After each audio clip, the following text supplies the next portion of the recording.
Welcome to Story Lab. This week, we're taking a look at the story of someone who took on an epic building project. And it wasn't all smooth skiing.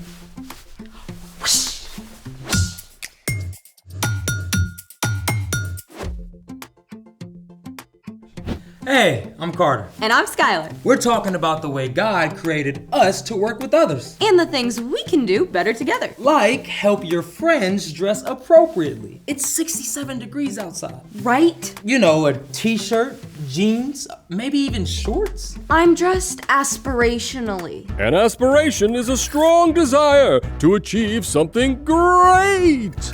It's March, and we have not gotten a single snow flurry this year. I'm aspiring to a snowstorm. I don't think it works that way. Thinking snowy thoughts, thinking snowy thoughts, thinking snowy thoughts. Did it work?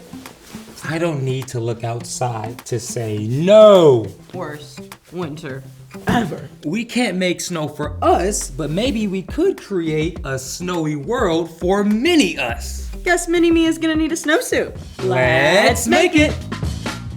You ever build a diorama? A diode is a part of an electrical circuit, so... Diorama. Oh, a shoebox diorama. Yeah, it's like we can design a tiny movie set for our Lego selves. With all the snowy awesomeness we want. In a diorama, you want to create layers and depth to make it look more realistic. A diorama can be a great way to show something you've learned about nature or from history. Or just a really cool idea from your imagination. Now, you start out by gathering your supplies. You can use materials, stuff from a recycling bin, things from nature, anything really. Yeah, we've got paint, we've got construction paper. Ooh, scissors. Scissors, we got hot glue, we've got tape, Some rock things. cotton balls, styrofoam, and a shoebox. Which leads us to step one. Paint the inside of a shoebox. You can make it night or day or even a dramatic sunset.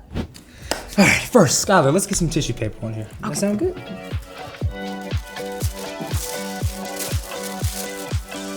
Step 2, create your background. Now, we already tore up some construction paper and cardboard to make some mountains in separate layers.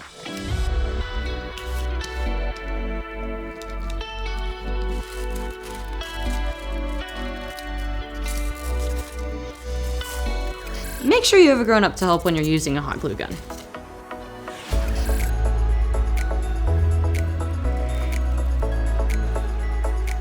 Now, we've got some mountains and shapes here. And now, add some sticks. This is the part where you get to arrange everything just how you want, and then glue it down.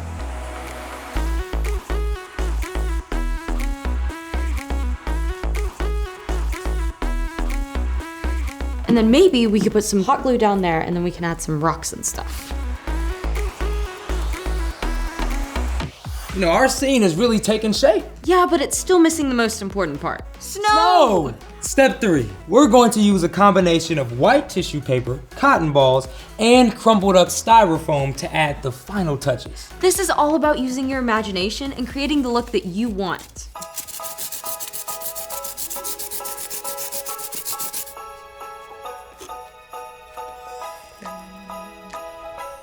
All right, are we ready? Time to hit the slopes.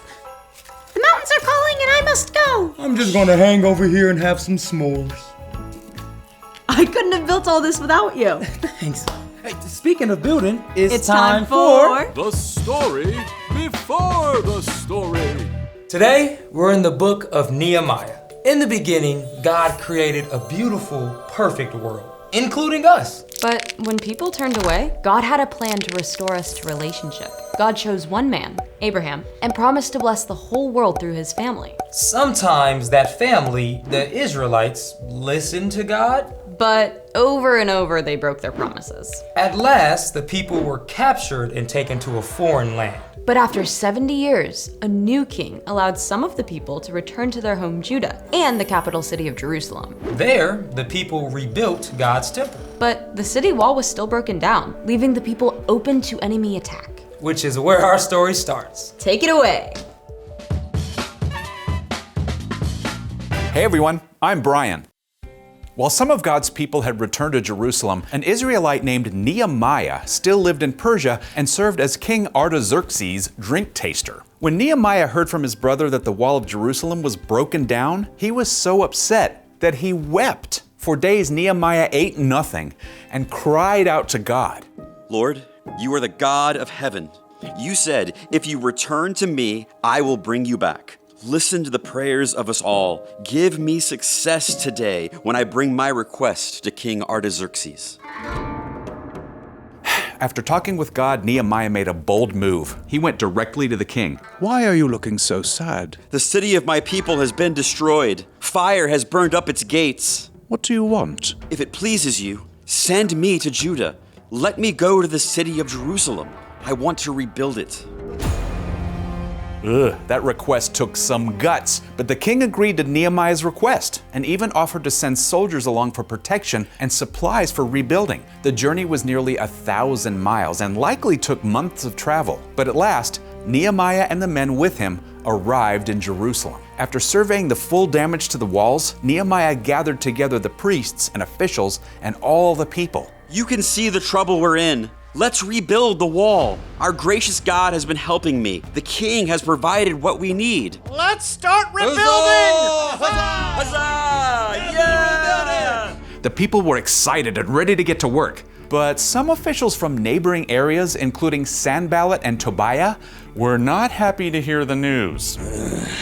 What do you think you're doing? Are you turning against the king? The God of heaven will give us success. The job facing Nehemiah and the Israelites was huge. The wall needed to be high and thick, and there were many gates to be repaired. And to top it off, few of the people, if any, were builders. You priests start here at the sheep gate, and men of Jericho, you take the next section.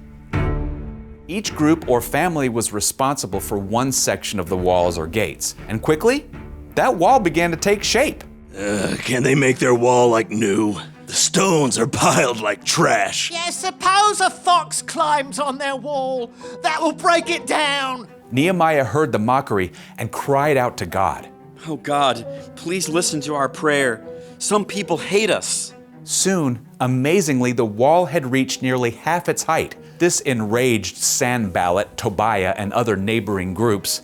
They made plans to attack Jerusalem before the wall could be finished. Nehemiah heard about it. Don't be afraid of your enemies. Remember the Lord. He is great and powerful. I want half of you to work and half of you to stand guard. But we're so spread out. What if there's an attack? When you hear the sound of the trumpet, join us there. Our God will fight for us. Encouraged, the people returned to work, tools in hand, weapons at their sides. They lifted heavy stones and beams from the first light of sunrise until the stars came out at night. Sanballat and Tobiah tried even more tricks, but Nehemiah refused to be distracted. And somehow, impossibly, Nehemiah and the Israelites finished the entire wall in 52 days. They later celebrated together after reading aloud God's law. This day is set apart to honor the Lord your God. Go and enjoy good food. The joy of the Lord makes you strong.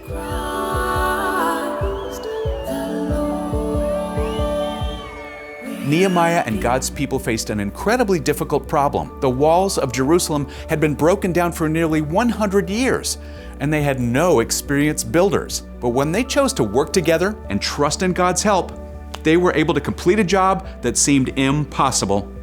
The end.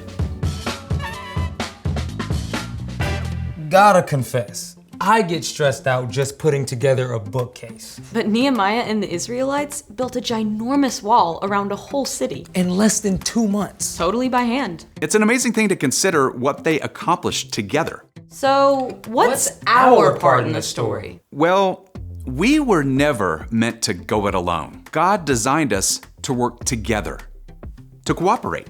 Cooperation is working together to do more than you can do alone. One of the best times to cooperate is when there's a problem to solve. And it doesn't need to be a giant wall-sized problem either. Maybe you want a place to play ball, but your backyard is full of weeds and brush. You could work with your family or maybe even some friends to clear it out. Or if you wish, the cafeteria had some better food choices for lunch. You could invite your classmates and your teachers to write a note to the principal explaining why you'd all like to see a change. Yeah, cooperating with others is not always easy, but it's important. Even Jesus, God's Son, chose to work together with everyday people. Yeah, so if cooperating feels hard, ask God to give you courage and strength to cooperate. Rather than trying to go it alone. I think you got it. See you next time. So, here's the thing. Work together to solve problems. Who knows? You just might build something amazing. Only missing one thing. What's that? Snowball fight! Thanks for joining us in the Story Lab. See you next you time! next time. Oh!